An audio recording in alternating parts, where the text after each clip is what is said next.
अब तक monetary policy जो बनाई गई, हमने क्वांटिटेटिव टूल्स देख लिया, क्वालिटेटिव टूल्स अगली बार शुक्रवार को मिलेंगे तब देखेंगे। लेकिन एक और बात करनी है, मैंने एक आपको ग्राफ दिखाया था कि मंदी आ गई और फिर रेपो रेट को कम किया गया, फिर वापस बढ़ाया ये वो। तो मॉनेटरी पॉलिसी के अंदर कांस्टेंट अपडेट तो की जाती है, लेकिन फिर भी ये 2009 से लेकर अगर 2014 की बात करें तो महंगाई को काबू करने में मॉनेटरी पॉलिसी इट फेल्ड। तो ऐसा क्यों, असफल क्यों रही, इसके अंदर क्या खामी है, और अगर खामियां हैं तो उसका क्या सुधार लाना चाहिए, उसके अनुसंधान में उर्जित पटेल कमेटी के कुछ रेकमेंडेशन, ये थोड़ा हम पढ़ लेते हैं। पॉलिसी रेट या रेपो रेट की मदद से राजन भाई मनी सप्लाई को कंट्रोल करने की कोशिश करते हैं और इन्फ्लेशन और डिफ्लेशन से लड़ते हैं। अब तक मैं जो बात कर रहा था कि वो बैंक को पैसा देते हैं और बैंक वाले वही पैसा आगे चल के किसी डिपॉजिटर बोरोवर को देते हैं। इन रियल लाइफ ऐसा नहीं होता। ये सारी बैंक ऐसा नहीं है कि राजन भाई से उधारी में पैसा मिलेगा तो हम अपना बिजनेस करेंगे। इनका जो रॉ मटेरियल है, मतलब कि पैसा, उसका मेन सप्लायर है ये लोग, आम आदमी। जो शुरुआत में ही बात की कि डिमांड और टाइम लायबिलिटी मिला के चले तो ऑलमोस्ट 80,000 बिलियन रुपीज से ज्यादा पैसा भारत की जनता ने बैंकों में जमा के रखा, और वो सारा पैसा बैंक वाले लोन में घुमाते हैं। ऐसा नहीं है कि यहाँ राजन भाई ने मान लीजिए कि आज ही रेपो रेट में इतनी कटौती कर ली तो तुरंत कल ही ये बैंक वाले अचानक से अपना इंटरेस्ट रेट के अंदर तुरंत चेंजेस ला देंगे। नहीं, क्यों? क्योंकि उनका रॉ मटेरियल यहां से आता है, रॉ मटेरियल यहां से नहीं आता है। This is not the main source of their money supply.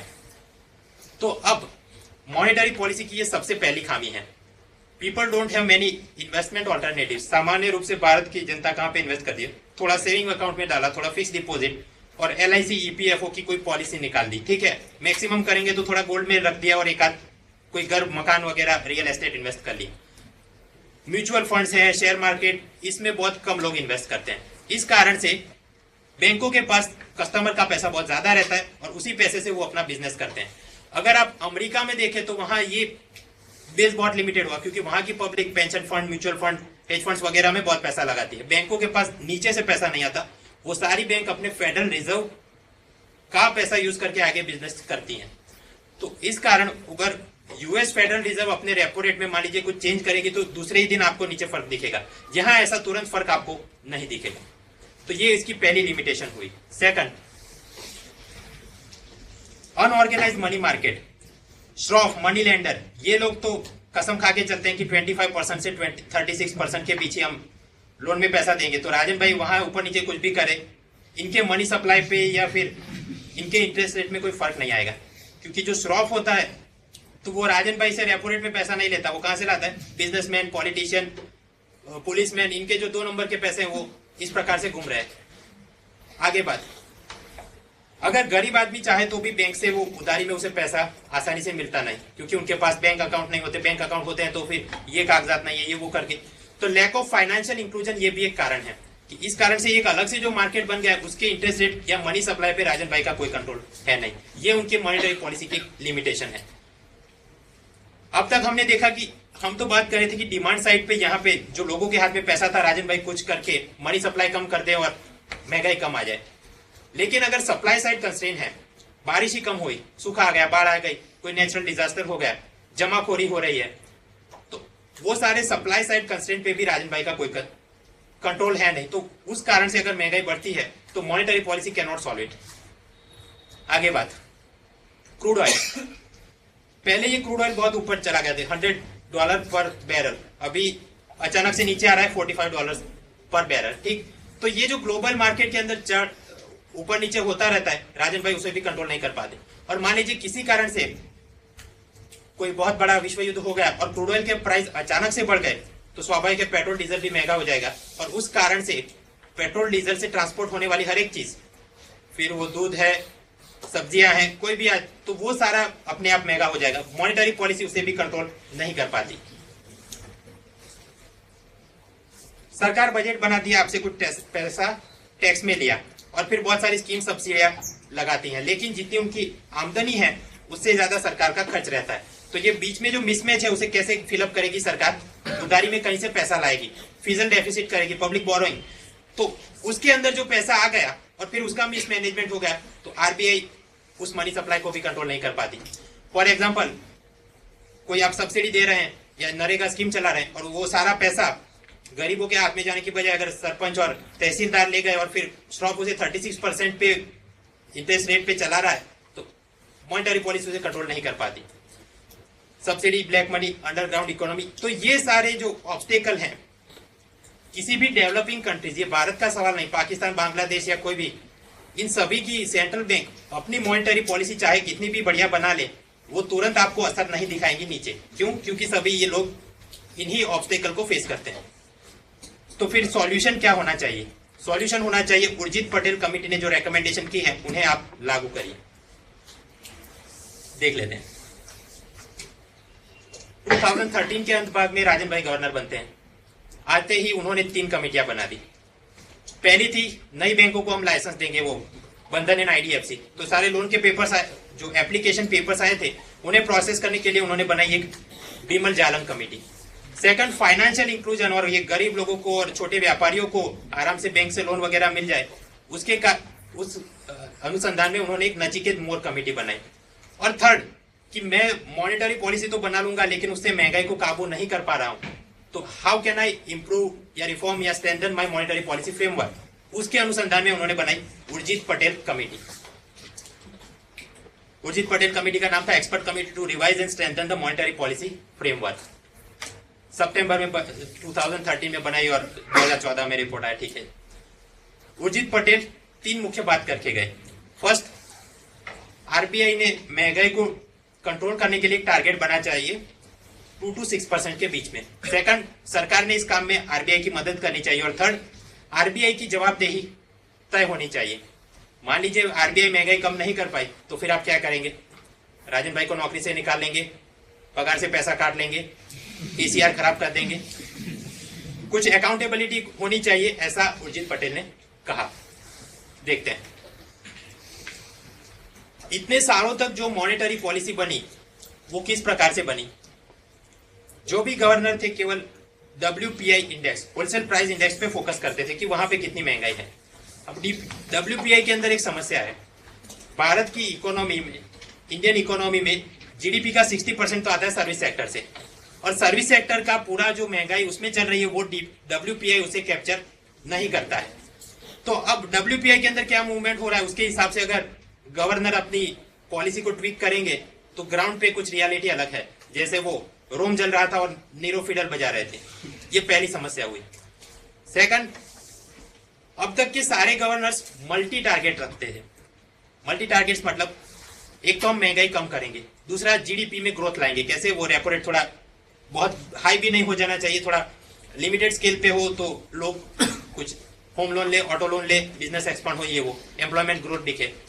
ये सारे मल्टीपल टारगेट्स थे, लेकिन कोई स्पेसिफिक नंबर फिक्स करके नहीं चलते थे। फॉर एग्जाम्पल, अगर आप बैंक पीओ का एग्जाम देने जाते हैं तो दिमाग में एक आंकड़ा तो फिट होता है कि हाँ जीके के अंदर सेक्शनल कट ऑफ 8 तो रहता है, तो 8 से तो ज्यादा ही करके आना है।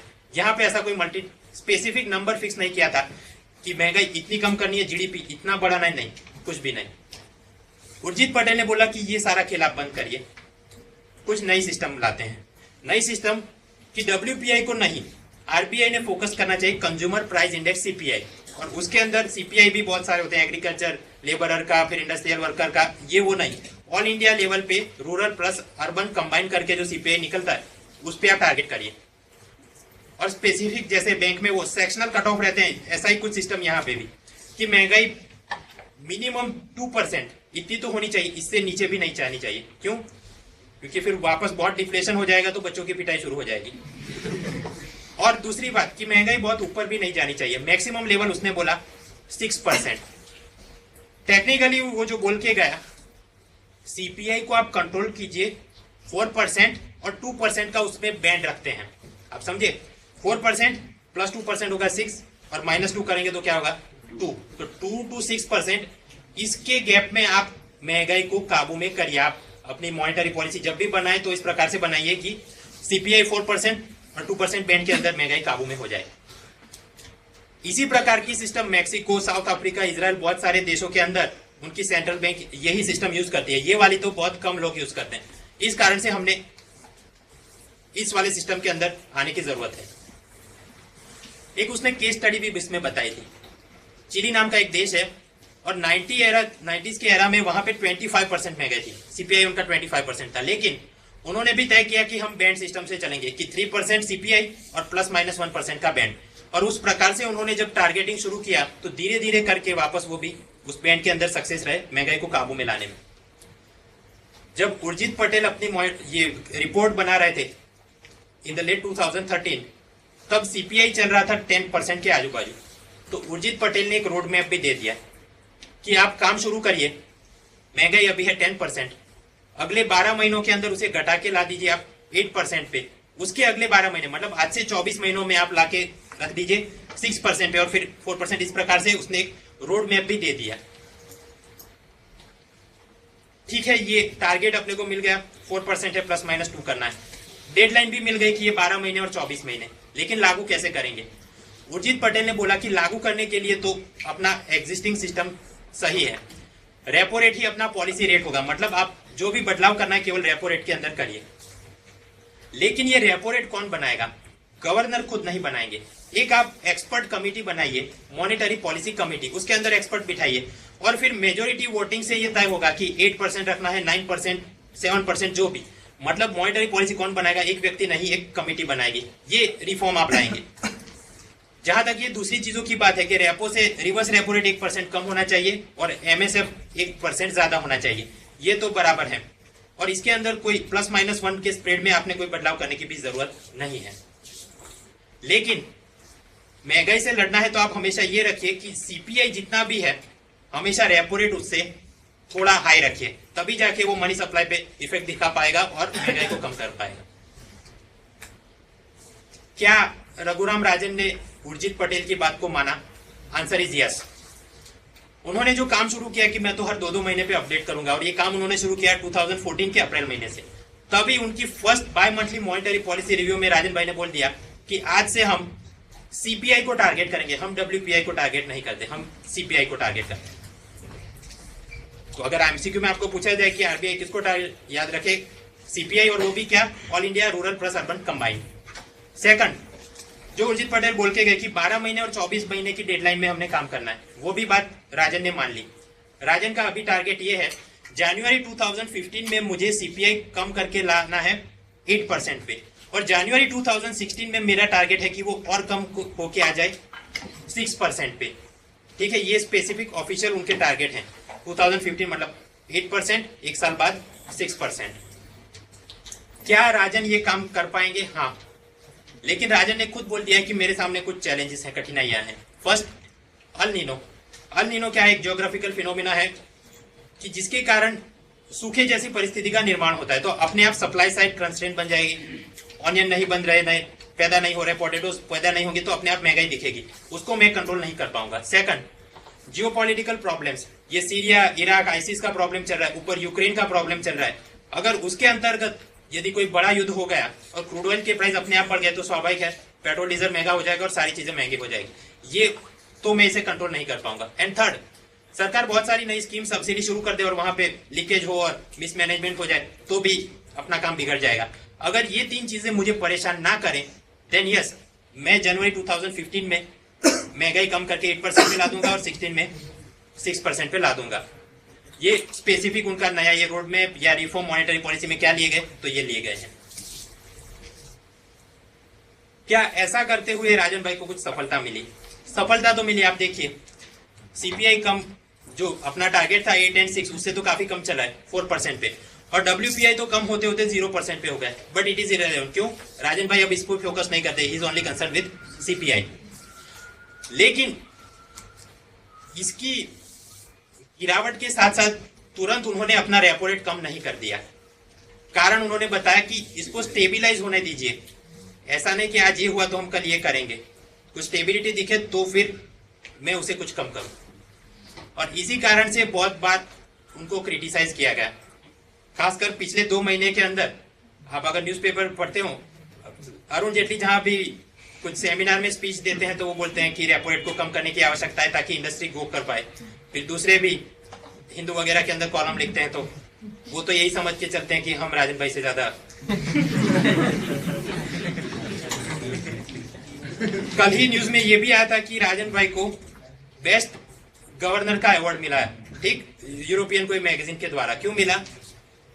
क्योंकि उनका विजन कुछ अलग चलता है। उनका ये बोलना है, जो लोग मुझसे ये अपेक्षा रखते हैं कि मैं तुरंत इस रेपो रेट को घटा दूं, but I can not flip flop on repo rate, क्योंकि ये जो मांग कर रहे हैं कि आप अभी घटाइए, अभी कल ज्यादा कीजिए, इन लोगों की शॉर्ट टर्म मेंटालिटी है कि अगले बिजनेस क्वार्टर तक हमारा मुनाफा अच्छा दिख जाए। लेकिन मैं ये सोचता हूं कि अगले 5 साल तक, अगले 10 साल तक ये पूरा जीडीपी वगैरह सस्टेन होता रहे। इस कारण से मेरे मॉनेटरी पॉलिसी का राग कुछ अलग होगा। आप चाहे जो भी उखाड़ना है उखाड़ लो, मतलब अगर आप उसके स्टेटमेंट पढ़े तो उस प्रकार से वो काम कर रहे हैं। खैर, उर्जित पटेल हम जो बात कर रहे थे, एक तो कि आरबीआई ने टारगेट करना है इन्फ्लेशन को कैसे टारगेट करेंगे? सीपीआई ऑल इंडिया 4% और 2% का बैंड बनाना है। डेडलाइन भी उन्होंने बोल दिया कि 12 महीने और 24 महीने, और राजन भाई कबूल भी हो गए कि जनवरी 2015 तो 8% करेंगे, 2016 तो 6% करेंगे। दूसरी बात, सरकार ने इस काम में आरबीआई की मदद करनी चाहिए, और तीसरी की आरबीआई की जवाबदेही तय होनी चाहिए। कैसे सरकार ने आरबीआई की मदद कैसे करनी चाहिए कि राजन भाई वहां पे मनी सप्लाई कंट्रोल करने के लिए कुछ भी करे, लेकिन सरकार अपनी तरफ से और कोई पॉलिसी बना के उसे मिसमैनेज कर दे। फॉर एग्जांपल मनरेगा से क्या हुआ? लोगों के हाथ में पैसा बढ़ा, हाँ, वेजेस इंक्रीज, लेकिन क्या उसके सामने प्रोडक्टिव ग्रोथ या एसेट या कोई प्रोडक्शन आपको दिखा? उर्जित पटेल का बोलना है नहीं। शुरुआत की आप अगर स्लाइड याद करें सप्लाई और डिमांड में, ठीक है, अगर लोगों के हाथ में पैसा बढ़ा तो सामने ऑनियन का सप्लाई भी बढ़ना चाहिए, नहीं तो इक्विलिब्रियम बिगड़ जाएगा और महंगाई आ जाएगी।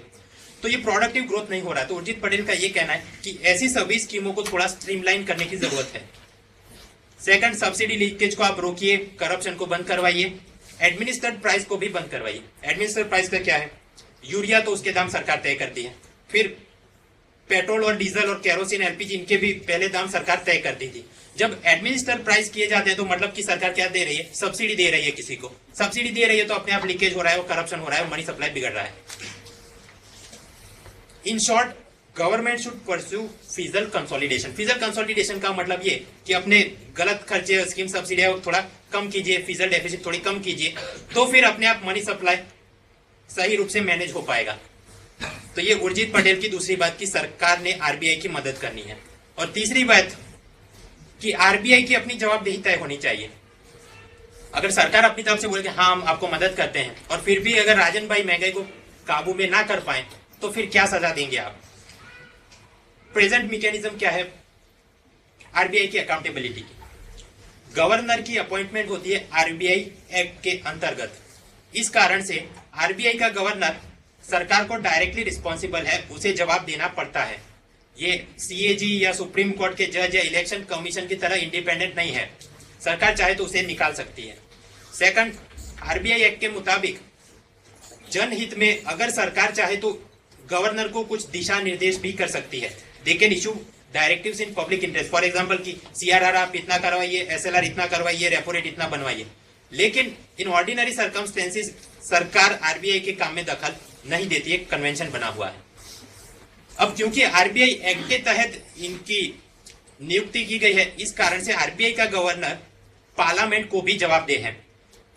पार्लियामेंट में आपको पता होगा कि उनकी अलग अलग डिपार्टमेंट के लिए स्टैंडिंग कमेटी होती है। तो वो स्टैंडिंग कमेटी चाहे तो आरबीआई गवर्नर को बुला के जवाब तलब कर सकती है कि ब्लैक मनी में क्या हो रहा है, केवाईसी नॉर्म क्यों फॉलो नहीं किए गए, महंगाई क्यों इतनी ज्यादा है। लेकिन आज तो मतलब कि गवर्नर पार्लियामेंट को भी आंसरेबल है। और हर साल में करीब 3-4 बार ऐसी मीटिंग बनती रहती है। लेकिन जहां तक मॉनेटरी पॉलिसी की बात है, गवर्नर सभी के साथ कंसल्ट तो करते हैं, उनके भी डेप्यूटी गवर्नर इकोनॉमी के एक्सपर्ट रहते हैं, लेकिन जो अंतिम डिसीजन लेना है कि ये मैं रेपो रेट इतना रखूं, सीआरआर इतना रखूं, वो केवल राजन की साइन से ही तय होता है। दूसरे लोगों को मतलब इस काम में उन्हें फुल डिस्क्रिप्शन दिया गया है। और ओवरऑल अगर अकाउंटेबिलिटी की बात करें कि आपने मॉनेटरी पॉलिसी इतनी अपडेट की, आप महंगाई काबू करने में असफल रहे तो हम आपको नौकरी से निकाल लेंगे, आपका इंक्रीमेंट काट लेंगे, ऐसी कोई मैकेनिज्म है नहीं। एमसीक्यू के लिए पूछा जाए तो आप ये वाले ऊपर के फीचर याद रखिएगा। क्या सरकार आरबीआई को दिशा निर्देश कर सकती है? जवाब है हाँ, कर सकती है। क्या आरबीआई का गवर्नर पार्लियामेंट को जवाब दे है? हाँ, वो है। ठीक है, ये तिकड़मबाजी में तो ये लगेगा कि नहीं, आरबीआई भी कोई ऑटोनोमस बॉडी ही होगी जो किसी को जवाब दे, नहीं। एनीवेज, तो अब तक कोई फॉर्मल अकाउंटेबिलिटी मैकेनिज्म थी नहीं। उर्जित पटेल ने ये बोला कि इस प्रकार से गवर्नर खुद मॉनेटरी पॉलिसी बनाए वो सही नहीं है, एक ही आदमी के हाथ में इतना पावर नहीं होना चाहिए। वो बोल के गए कि एक मॉनेटरी पॉलिसी कमेटी बनाइए, एमपीसी। उसके चेयरमैन होंगे आरबीआई गवर्नर खुद, नीचे होगा एक वाइस चेयरमैन। वाइस चेयरमैन कौन होगा? आरबीआई का एक डेप्यूटी गवर्नर। देखिए, आरबीआई के ऊपर सबसे ऊपर कौन बैठा है? गवर्नर। और गवर्नर के नीचे रहते हैं 4 डेप्यूटी गवर्नर। इनमें से 2 लोग बाहर के होते हैं और बाकी के 2 लोग प्रमोटिव होते हैं कि अगर आप आरबीआई ग्रेड बी ऑफिसर का एग्जाम देके सिलेक्ट हो गए, करियर प्रमोशन बढ़ते बढ़ते अगर आप भी चाहें तो डेप्यूटी गवर्नर जो 2 सीट्स आपके लिए रिजर्व है और बाकी के 2 बाहर वाले, तो इन चारों में से किसी एक को आप बनाएंगे वाइस चेयरमैन और नीचे रखेंगे 3 मेंबर। 3 में से एक मेंबर आरबीआई का खुद का कोई एग्जीक्यूटिव डायरेक्टर और बाकी के 2 लोग जो हैं वो external members, money banking finance के जो एक्सपर्ट हैं, ऐसे लोग बाहर से आप लाके आउटसाइडर को, और इस प्रकार से 5 लोगों की कमेटी बनी। और फिर ये लोग बैठेंगे और तय करेंगे कि हमने रेपो रेट या कुछ भी कितना रखना है, मेजोरिटी वोटिंग से डिसीजन लिया जाएगा। इस प्रकार से थोड़ी अकाउंटेबिलिटी आएगी। एक व्यक्ति के डिस्क्रिप्शन के अंदर वो पूरा मैटर नहीं रहेगा।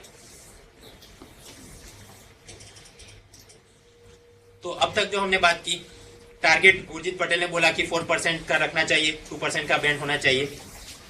अगर मॉनेटरी पॉलिसी की ये कमेटी भी बैठ जाए, मेजोरिटी वोटिंग से भी कर ले, और फिर भी ये लोग ये 2 से 6% के अंदर महंगाई को कम करने में असफल रहे अप टू 3 क्वार्टर्स।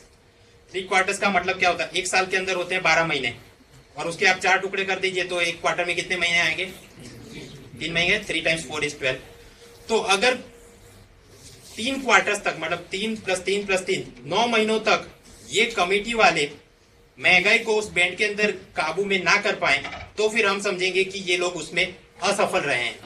अगर वो लोग असफल रहेंगे तो फिर एमसी ये कमेटी को एक पब्लिक स्टेटमेंट बना के देना होगा, जिसके अंदर हर एक व्यक्ति साइन करेगा और बताएगा कि हमसे क्या गलती हो गई और आगे जाके हम इसमें कैसे सुधार लाएंगे और कितनी डेडलाइन के अंदर हम वापस महंगाई को इस लेवल में कंट्रोल कर देंगे। तो इस प्रकार की कुछ फॉर्मल अकाउंटेबिलिटी मैकेनिज्म होनी चाहिए। उर्जित पटेल कमेटी बनी थी लेट 2013 में। 2014 के शुरुआत में उसने रिपोर्ट दे दिया।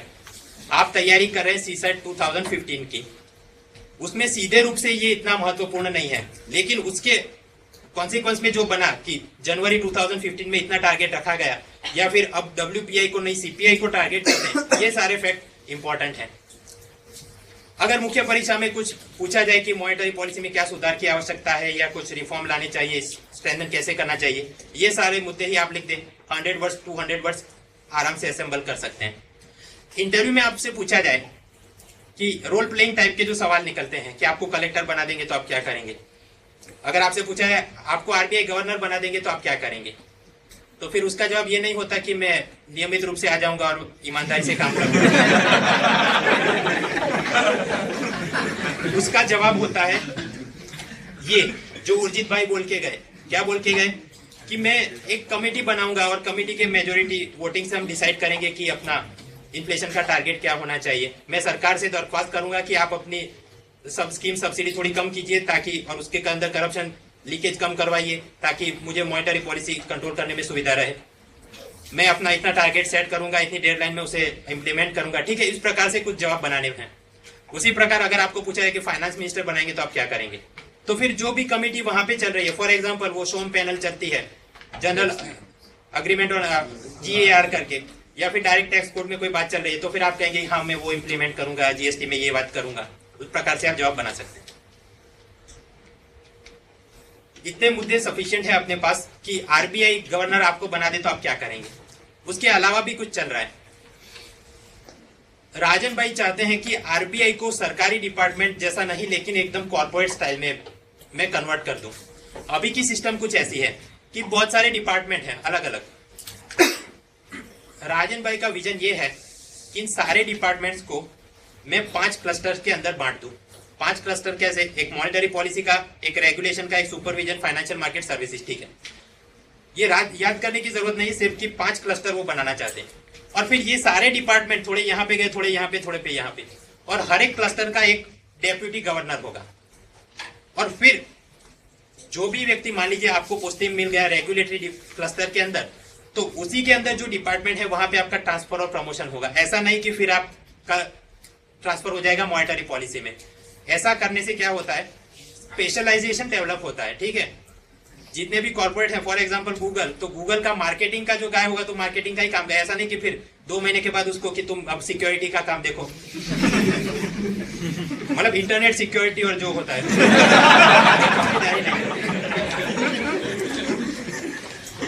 अभी अपने सरकारी डिपार्टमेंट में भी क्या है, हर एक डिपार्टमेंट के ऊपर कोई आईएएस सेक्रेटरी, डीजी रहता है। ठीक, और फिर जनरलिस्ट इस प्रकार से काम चलता है। राजन भाई बोलते हैं नहीं, स्पेशलिस्ट होने चाहिए। तो जो भी स्पेशलिस्ट यहाँ पे तो फिर वो ढंग से काम कर पाएंगे। ये काम करने के लिए एक बड़ी समस्या ये है कि अभी आरबीआई के पास केवल 4 डेप्यूटी गवर्नर्स हैं। ठीक, अगर 5वां डेप्यूटी गवर्नर चाहिए तो वो उसके लिए आरबीआई एक्ट में सुधार की आवश्यकता है, और वो करना पड़ेगा सरकार को। 1-2 बार राजन भाई ने मीटिंग भी की थी। अभी के लिए तो कुछ निकला नहीं, लेकिन हो सकता है 4-5 साल के बाद वो लोग इस सिस्टम के अंदर माइग्रेट कर जाएं। ठीक है, तो अगर आपसे कुछ पूछा जाए तो ये सब चल रहा है। और यही वाले एग्जाम्पल अगर आप चाहें तो इवन सिविल सर्विस में भी कोट कर सकते हैं कि एजुकेशन डिपार्टमेंट तो उसके अंदर ऐसे क्लस्टर बनाइए वो। ठीक है, रोल प्लेइंग में जो सवाल बना उस प्रकार से आप सवाल के जवाब सेट कर सकते हैं। आज हमने जो बात की उसके आगे सेल्फ स्टडी में कुछ करना पड़ेगा।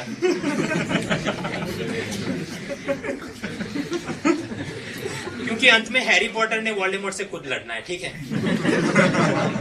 मैं तो आपको तुक्के ही बता सकता हूँ कि ये करो वो करो, अंत में तो लड़ाई आपने करनी है। तो थोड़ी सेल्फ स्टडी जरूरी है। सेल्फ स्टडी में आप ये करेंगे, क्लास 12 एनसीईआरटी, उसकी मैक्रो इकोनॉमिक्स की किताब और उसका chapter number 3 money and banking. अब उस चैप्टर में क्या है, कुछ बहुत काम की एमसीक्यू वर्दी डेफिनेशन, कॉन्सिक्वेंसेस, प्रिंसिपल्स वो दिए गए हैं, और कुछ एकदम बेकार सिग्मा दिस प्लस दिस और ये वाला ग्राफ, तो उसे आप इग्नोर कीजिए। ये जो डेफिनेशन है, प्रिंसिपल, फैक्ट, कॉज, कॉन्सिक्वेंसेस, उस प्रकार की मैटर वहां से आप थोड़ी देख लीजिए। वो काम खत्म हो जाए, फिर आप जाइए Ronald.org और मेरे इकोनॉमी सेक्शन में। शुरुआत के अंदर ही इकोनॉमी सर्वे के सारे आर्टिकल हैं। वहां पे मैंने इकोनॉमी सर्वे का करंट और प्लस थियरी वो कंबाइन करके मैंने बनाए थे 10-12 आर्टिकल्स। तो आप वहां पे देख लीजिए, WPI, CPI और IIP, उसकी थियरी मैंने वहां पे दी है कि इन सबको कौन कैलकुलेट करता है, हर एक के कौन कौन से कंपोनेंट होते हैं, ट्रेंड क्या रहा है। कि WPI तो उसके अंदर ये सर्विसेज, ये गुड्स हैं, CPI तो ये काम है। MCQ के लिए जो थियरी करनी है वो आप वहां से देख लीजिए। वो काम खत्म हो जाए, फिर साइड के ही बैंकिंग सेक्शन में आप जाइए, और जो उर्जित पटेल की मैंने आज बात करी वो थोड़ा डिटेल में वहां पे दिया गया है, वो देख लीजिए। और ये पावर पॉइंट आप डाउनलोड करेंगे, फिर क्या होगा, फरवरी के अंदर राजन भाई फिर से अपडेट करेंगे, है ना। तो फिर आप बस वो लास्ट रॉ के अंदर अपने आप डेटा सेव कर दीजिए। फिर उसके बाद 2 महीने जब तक सिलेक्शन नहीं होता वो आप स्लाइड चलाते रहिए, काम हो गया।